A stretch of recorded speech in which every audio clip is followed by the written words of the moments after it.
I wanted to give a quick introduction to how you can use BioBear to simplify uploading VCF files to various data warehouses, in particular here Snowflake. And one sort of special thing we're going to do with the VCF file is parse its info field as a struct, which will simplify its parsing or simplify its querying later on. And so, yeah, just to make this quick, we're going to have two stages here. We're going to have BioBear, and so this is a Python package. And what that's going to do is read in the raw VCF file. Um, then, when it reads that file, it's going to parse the VCF header to infer the schema. We're then going to, as we're reading that, we're going to copy it back out into Parquet. So effectively doing a sort of VCF file to Parquet transformation, and then move that Parquet file to S3. Once the data is in S3, we're going to have to do a few things in Snowflake. Most of these actually only need to be done once. So in particular, they create the storage integration, create the stage, and they create the file format. Those are sort of preparatory things to actually creating our table. Then we can copy the data quickly and then run some queries. And so what this looks like on the BioBear side is we're going to import BioBear. We're going to connect to a new session. One option that we're going to set is this Exxon VCF parse info equals true. And so that will tell the underlying data processing that when it's reading the VCF file, again, sort of infer the schema from the header. In this case, we have a dbSnip file, dbSnip version of VCF.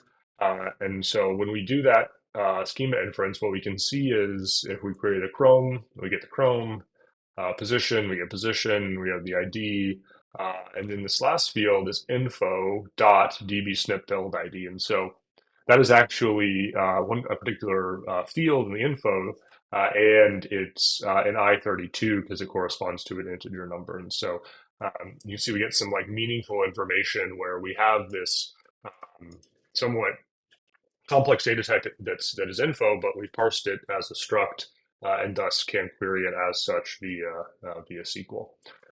What this looks like to actually copy the data is pretty similar, except we're going to wrap that select statement inside a copy to statement. We're going to copy it to a folder, store it as Parquet, and then we're going to compress it as E standard. And then finally, what we would need to do is upload that data to a location in S3 where that can be processed. So with that, with our data then in S3, what we can do is start looking at Snowflake data. And so let me pull up the worksheet. And so here, as I mentioned earlier, we have this integration. And so this is sort of set up to integrate our S3 data in a sort of secure way with the Snowflake integration, so actual Snowflake. And so there's some DevOps stuff that has to be done behind the scenes to make this happen.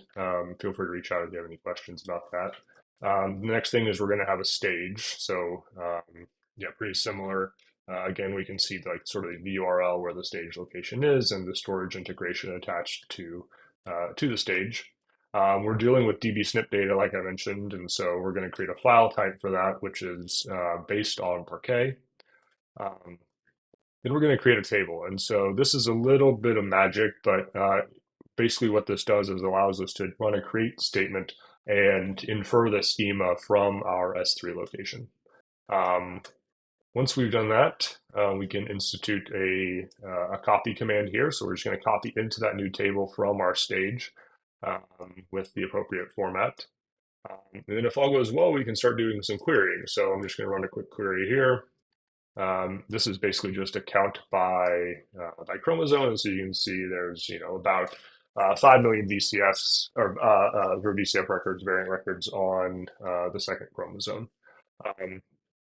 We can start doing some more complicated things, though, and this gets back to our sort of rich parsing that we can do with the info field.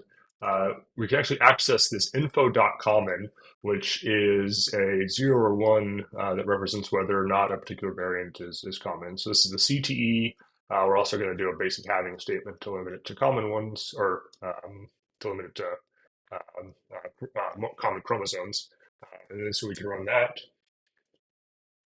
And you can see here, we're looking and we see, perhaps unsurprisingly, chromosome Y has a very small percentage of the variants are common variants. And so chromosome Y, of course, is the male sex chromosome.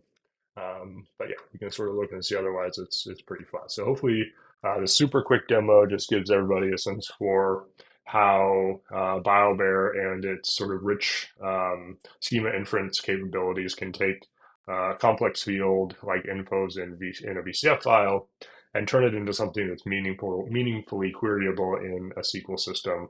Really, with what we looked at was just under 10 lines of code. If you have any questions, feel free to reach out. Thanks.